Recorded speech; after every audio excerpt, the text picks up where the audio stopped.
ଆଜକୁ 10 ଦିନ ହେଇଯିବ ବହୁଟା ମୋତେ ଗୋଟିଏ ଘରେ ବନ୍ଦ କରି ରଖିଛି। 10 ଦିନ ହେଇଯିବ ବାହାରର ଆଲୋକ ବି ଟିକେ ଦେଖିବାକୁ ଯାଉ। ବହୁଟା ଯେମିତି ଏତେ ବଡ଼ ଶତ୍ରୁ ହେଇଯିବ ମୁଁ କେବେ ବି ଭାବିନଥିଲି। 2 ଦିନ ହେଇଯିବ ବହୁଟା ମୋତେ କିଛି ଖାଇବାକୁ ଦଉନି। ତାମାନେ ବହୁ ମୋତେ ଭୋକ ଉପାସରେ ମାରିଦବ।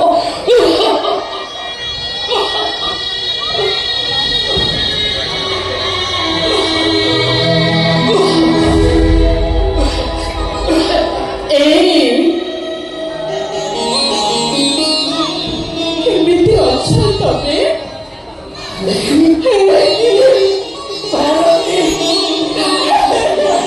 ତମେ ଆସିଛ ଭାରତୀ, ଏ ଭାରତୀ ତମେ ଆଇଛ ଭାରତୀ। ଆଜକୁ 10 ଦିନ ହେଇଯିବ ଆମେ ଦୁହେଁ ଗୋଟିଏ ଛାତ ତଳେ ରହିଲେ ବି ଦୁହେଁକୁ ଟିକେ ଦେଖିପାରୁନେ। ଭାରତୀ ପୁଅ ଜନ୍ମ କରିଥିଲେ କଣ ଶେଷକୁ ଏଇ କଷ୍ଟ ପାଇବାକୁ? ସୁନା ବୁନ୍ଦା ପୁଅକୁ ହରି ସାରିବା ପରେ ବହୁଠାରୁ ଆମେ କଣ ଏମିତି ନିର୍ଯାତନା ପାଇବା? ମୋର ବି 3 ଦିନ ହେଲାଣି ଖାଇବା ବନ୍ଦ କରିଦେଇଛି। ମତେ କହୁଛି ତୋ ସ୍ୱାମୀକୁ କହ ସେ ନକ୍ସାଟା କୋଉଠି ରଖିଛି ମତେ ଦବ। ନକ୍ସା ନଦେଲେ ସେ ଆମକୁ ଏମିତି ଭୋକ ଉପାସରେ ଘୋଡେଇ ତୋଡେଇ ମାରିବ। ତମେ କହୁଛ ସେ ନକ୍ସାଟାକୁ ଦେଇଦେବି? ଆମ ସାନ ପୁଅଟା ବି ତା ସାଙ୍ଗରେ ପଡିଯାଇଛି। ସାନ ପୁଅ ତାକୁ ଯାହା କହୁଛି ସେ ସେଇଆ କରୁଛି। ଭାରତୀ ଆମେ ଏ କଥା କାହାକୁ କହିବା? ଯିଏ ଶୁଣିବ ସେ କଣ ଭାବିବ? ଏ ସତ୍ୟ ପ୍ରକାଶ ଦାସର ପିଲାମାନେ କାହା ଆଦର୍ଶ ବାହାରେ ଅନ୍ୟମାନେ ଏ କଥା ଶୁଣିବା ଆଗରୁ ଆମେ କଣ ମରିପାରିବାନି?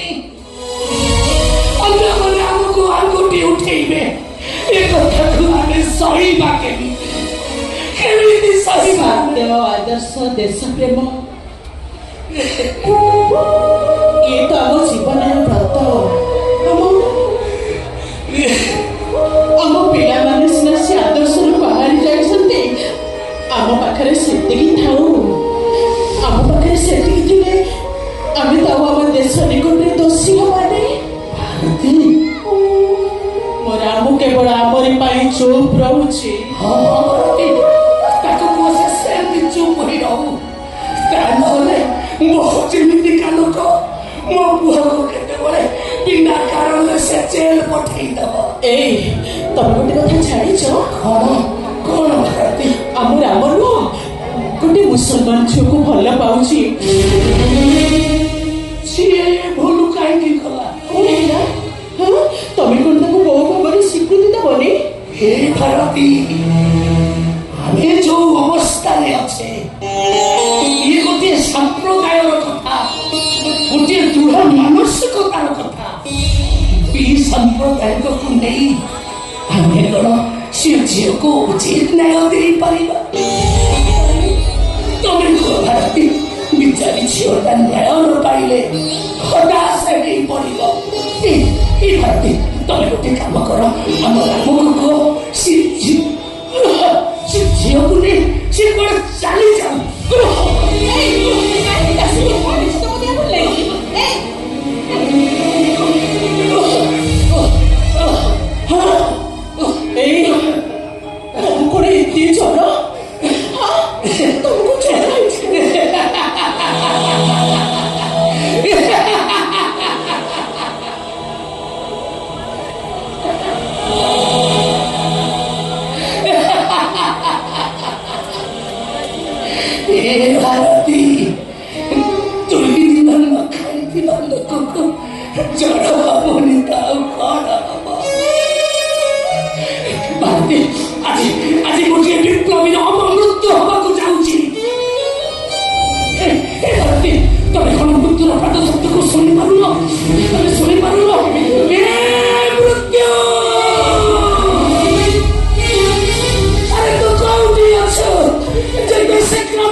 ଆମେ ପୁରା କିଛି ଖାଇନ। ସାପ ହବାକୁ ଚାହୁଁଥିବା ଲୋକର ଖାଇବା କମ୍ ଦରକାର ପାରନ୍ତି।